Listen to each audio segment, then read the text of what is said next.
Hello, I am Sarcastic Canadian. If it's easier, you can just call me Sarky. This is first time using OBS, so sorry about the tunneling here. Samuel, I'm gonna have a guess. Mikulashko asked, "What's the app you drew in at the end of the video?" Well, I'm using it now, and it's called Paint.net, and it is free. I'll put a link in at the end, and here's how it works. So normally, we'll just ignore this. Normally, when you start Paint.net, it'll start up with something like this. You get all of these peripheral little windows will always stay on top, and you can toggle them on and off by clicking their respective buttons. Here's the layers, history, you know. So what I do is I click on image, choose a canvas size. Now I put that unticked. I usually like to go for something like this, and let's go with 900. That'll be nice.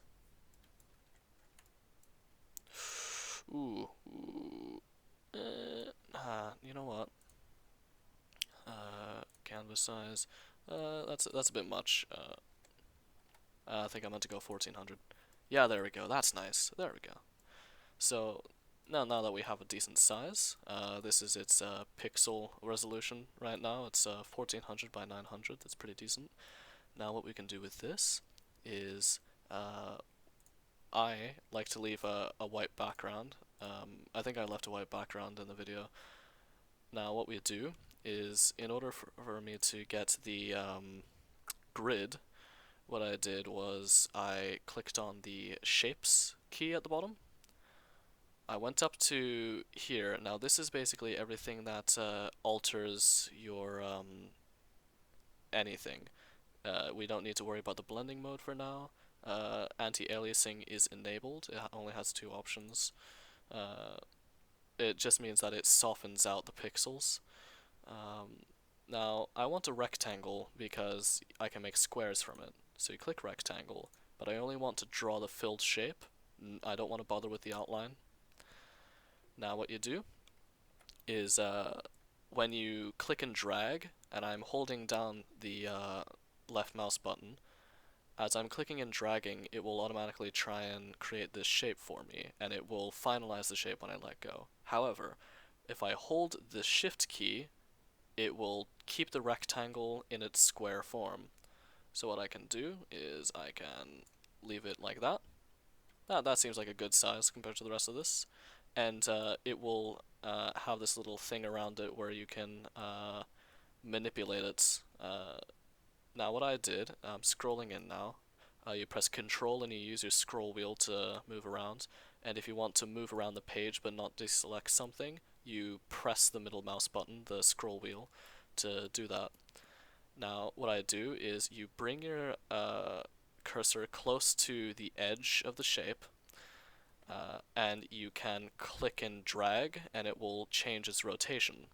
What I did was I rotated it to pretty much exactly 45 degrees off in a direction, and you can make sure that you put it in exact increments by holding down the shift button when you do so. Alright, now that that's done, I have that diamond, and I can click off to deselect.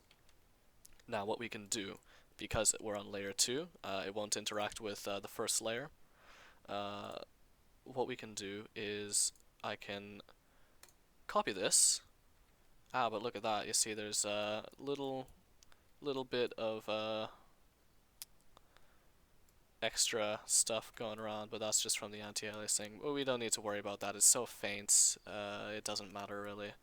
So we can copy this, paste, and we can manipulate this, move it around. Now I just put it exactly touching. Now you can Control C and Control V as well. You can do that. You can also manipulate it with arrow keys, which can be quite handy.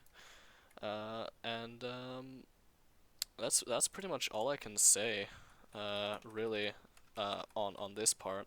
So what I can do now from here is I can grab the magic wand tool. Now this is great, okay? So I can copy all of that because it has a tolerance of 50%. Now because this is within a 50% color change, it will allow jumping through these colors. If I turn it down, it won't go past anything that's not like nearly perfectly black. But, anything above 50%, I can get pretty much all of this. So that's fine.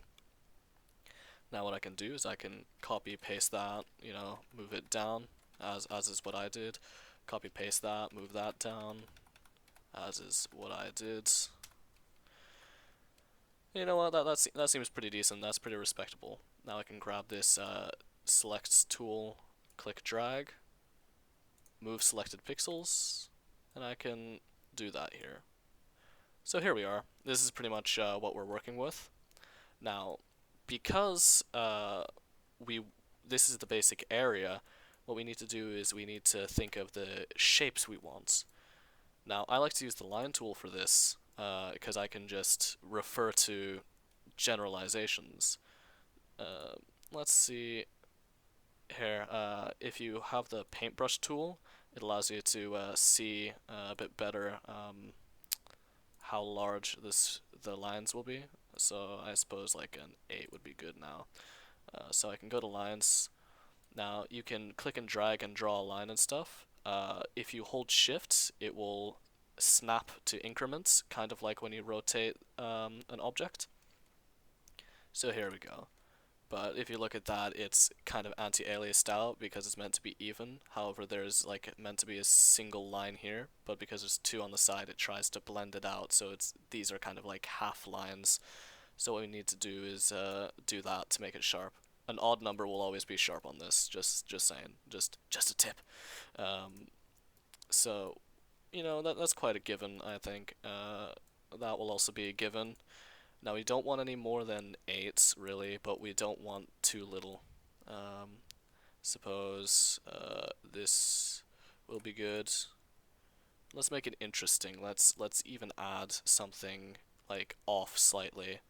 It's not quite. It's like 60 degrees, I would say. That's about. Let's also add something interesting. Like a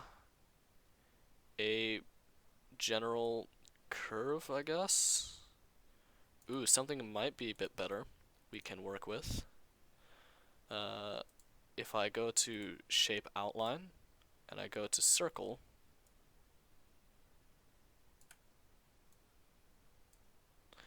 now what I can do from here is I can grab the erase tool. I can erase that. And I can go back to the line tool and kind of continue off from there. So there we go. We could just say we can also have a hook like that. Now we've finished coming up with the basics.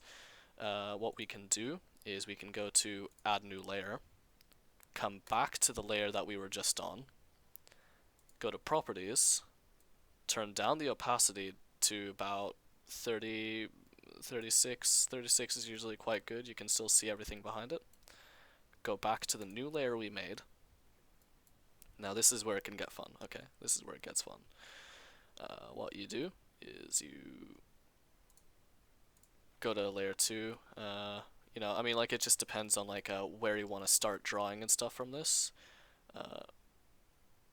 You know what? We can start. We don't have to go layer 2. Let's layer 1. Let's start from the bottom here. All right. So you see I've taken up that area. I just want it to fit onto the grid a bit better. Here we go.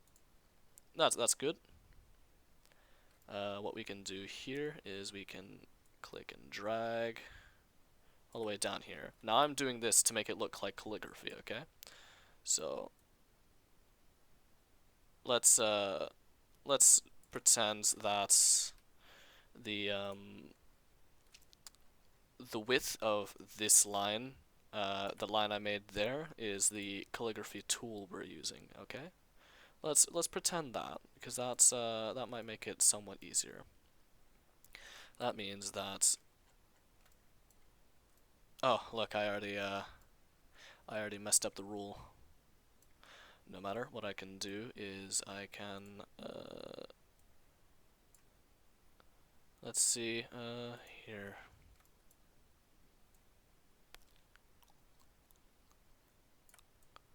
Now,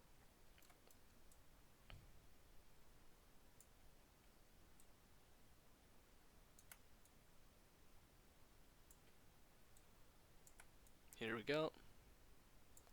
Just a bit more.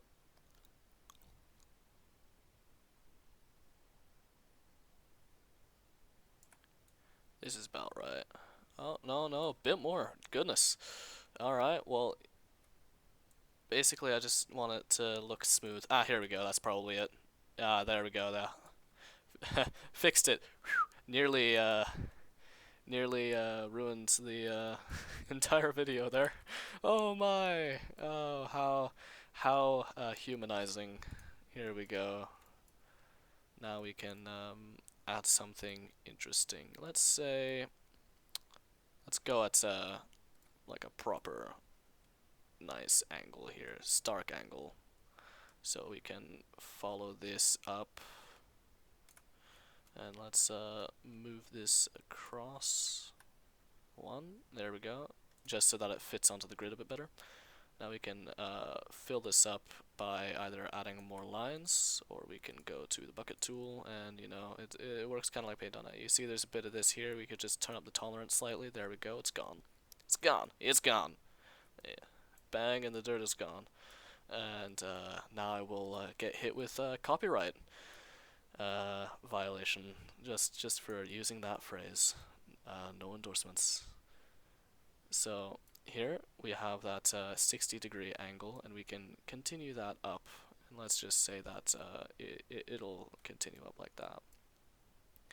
So we need to recognize that this is all at an interesting angle. So we have this. It might be better to start from the bottom because that's farther forwards, actually. So I just want to get that about right. And we can put that to about here. Why not? I mean, we don't even have to follow it exactly. It is just a basic idea. So we could say that this is going to be a new spot. So we can use this as the base for what we're going to do from now on. So here we go. And that will move across about that much. That looks about right. And here we go. Now I can go back to bucket tool. Done. Alright. And look, we have a symbol, and you can pretty much do oh. Whoops. Well, I mean, that's pretty much what I did. You can go back on here. Excuse me. You can go back on here and delete that. Oh, sorry, I had a bit of a hiccup while I was speaking.